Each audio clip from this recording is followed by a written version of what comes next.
एक सवाल से शुरू करते हैं। अगर कल सुबह आप उठकर देखें और जहां कल सिर्फ समुंदर था, आज वहां पूरी जमीन खड़ी हो, रनवेज के साथ, मिसाइल्स के साथ, फाइटर जेट्स के साथ, तो आप इसे क्या कहेंगे? डेवलपमेंट, इंजीनियर मिरेकल या पावर का नया तरीका? ये कोई साइंस फिक्शन नहीं है, ये ऑलरेडी हो चुका है और ये हुआ है साउथ चाइना सी में।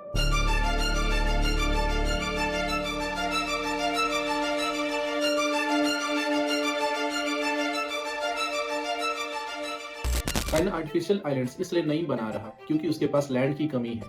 चाइना आर्टिफिशियल आइलैंड्स इसलिए बना रहा क्योंकि पावर सिर्फ जमीन से नहीं आती।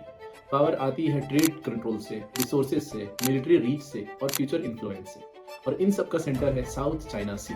साउथ चाइना सी सिर्फ एक समुंदर नहीं है, इस रूट से दुनिया का लगभग 30% ग्लोबल ट्रेड गुजरता है, जैसे oil tankers, cargo ships, gas routes, undersea internet cables और बहुत कुछ। जो इस सी को कंट्रोल करता है वो एशिया के इकोनॉमिक हार्टबीट को कंट्रोल करता है और इसी वजह से चाइना साउथ चाइना सी के लगभग 90% हिस्सा का क्लेम करता है। और इस क्लेम का बेस है 9 डैश लाइन, एक ऐसी लाइन जो मैप्स पर है लेकिन इंटरनेशनल लॉ में नहीं। और इसी वीक लीगल क्लेम को स्ट्रॉन्ग बनाने के लिए चाइना ने एक फिजिकल स्ट्रैटेजी चूज की, लैंड बनाना। चाइना का एक सिंपल लॉजिक है, अगर आप किसी जगह पर सिर्फ क्लेम करते हो तो वो पेपर पर होता है, लेकिन अगर आप वहां लैंड बना देते हो तो वो क्लेम रियलिटी बन जाती है। आर्टिफिशियल आइलैंड्स चाइना को अलाउ करते हैं परमानेंट प्रेजेंस दिखाने के लिए, मिलिट्री डिप्लॉय करने के लिए, ट्रेड रूट्स मॉनिटर करने के लिए और रिसोर्सेज सिक्योर करने के लिए। ये डेवलपमेंट प्रोजेक्ट नहीं है, ये स्ट्रैटेजिक पावर प्रोजेक्ट है। और इसी पावर प्रोजेक्ट को चाइना ने 3 क्लियर फेजेस में एग्जीक्यूट किया, जिसमें पहला फेज था द साइलेंट प्रिपरेशन। इस फेज में चाइना ने ओपनली आइलैंड्स बनाना स्टार्ट नहीं किया, उसने छोटे स्टेप्स लिए। 1990s के एंड से ही चाइना ने कुछ डिस्प्यूटेड रीफ्स और शोल्स पर छोटी छोटी स्ट्रक्चर्स बनाना शुरू किए, weather stations, radar huts, temporary shelters. ये आइलैंड्स नहीं थे, ये सिग्नल्स थे। चाइना दुनिया का रिएक्शन टेस्ट कर रहा था, अगर हम थोड़ा सा आगे बढ़े तो क्या कोई रोकेगा? और जवाब ज्यादातर केसेस में यही था, नहीं। इंटरनेशनल कम्युनिटी ने इन एक्टिविटीज को टेम्पररी या इनसिग्निफिकेंट मानकर इग्नोर कर दिया। इसी साइलेंस ने चाइना को कॉन्फिडेंस दिया। इस फेज में चाइना ने टेक्निकल ग्राउंडवर्क भी की, समुद्र के नीचे mapping, coral reef structure study और ड्रेजिंग टेक्नोलॉजी का टेस्टिंग किया। पब्लिक को लग रहा था चाइना बस प्रेजेंस दिखा रहा है, लेकिन एक्चुअली चाइना फ्यूचर के लिए फुल ब्लूप्रिंट बना रहा था। और जब चाइना को लगा कि रेजिस्टेंस वीक है तो उन्होंने फेज 2 स्टार्ट कर दिया। फेज 2 जो था मैसिव लैंड रिक्लेमेशन। 2013 के बाद चाइना ने अपना मास्क उतार दिया। इस फेज का गोल था वाटर को लैंड में बदलना। चाइना ने industrial scale dredging ships deploy किए। ये शिप्स समुद्र के नीचे से लाखों टन सैंड और रॉक निकालकर सीधा कोरल रीफ्स पर डंप करने लगे। सिर्फ 3 सालों के अंदर चाइना ने 3200 एकड़ से ज्यादा नया लैंड बना दिया। जो रीफ्स पहले हाई टाइड पर दिखते भी नहीं थे वो परमानेंट आइलैंड्स बन गए। जो जगह पहले सिर्फ पानी थी वहां अब सॉलिड जमीन बन चुकी थी। ये नेचुरल ग्रोथ नहीं थी, ये इंजीनियर्ड ज्योग्राफी थी। चाइना यहाँ एक चीज अचीव कर रहा था, फैक्ट्स ऑन द ग्राउंड।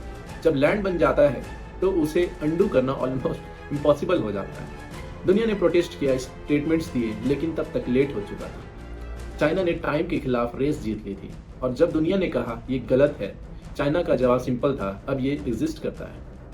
तीसरा फेज था मिलिटराइजेशन। तीसरा फेज सबसे इंपॉर्टेंट था क्योंकि यहीं से आर्टिफिशियल इंटेलिजेंस पावर में कन्वर्ट होते हैं। 2016 के बाद चाइना ने इन आइलैंड्स को मिलिट्री बेसिस में बदलना शुरू किया। 3000 मीटर का नया एयर स्ट्रिप्स बनाए, फाइटर जेट्स हैंगर्स बनाए, मिसाइल सिस्टम्स लगाए, रेडार और सर्वेलेंस नेटवर्क्स बनाए। ऑफिशियली चाइना कहता रहा ये डिफेंसिव इंफ्रास्ट्रक्चर्स है, लेकिन प्रैक्टिकली ये आइलैंड्स चाइना को अलाउ करते हैं पूरी साउथ चाइना सी को मॉनिटर करने के लिए, हर शिप और एयरक्राफ्ट को ट्रैक करने के लिए और जरूरत पड़ने पर फोर्स प्रोजेक्ट करने के लिए। ये आइलैंड्स अनसिंकेबल एयरक्राफ्ट कैरियर जैसे काम करते हैं। 2016 में जब इंटरनेशनल ट्रिब्यूनल ने कहा कि चाइना के क्लेम्स इलीगल हैं, चाइना ने रूलिंग को रिजेक्ट कर दिया, क्योंकि जब पावर ग्राउंड पर होती है तो लॉ सेकेंडरी हो जाता है। आज ये आइलैंड्स चाइना के मेन लैंड से दूर एक परमानेंट मिलिट्री बेल्ट बन चुके हैं।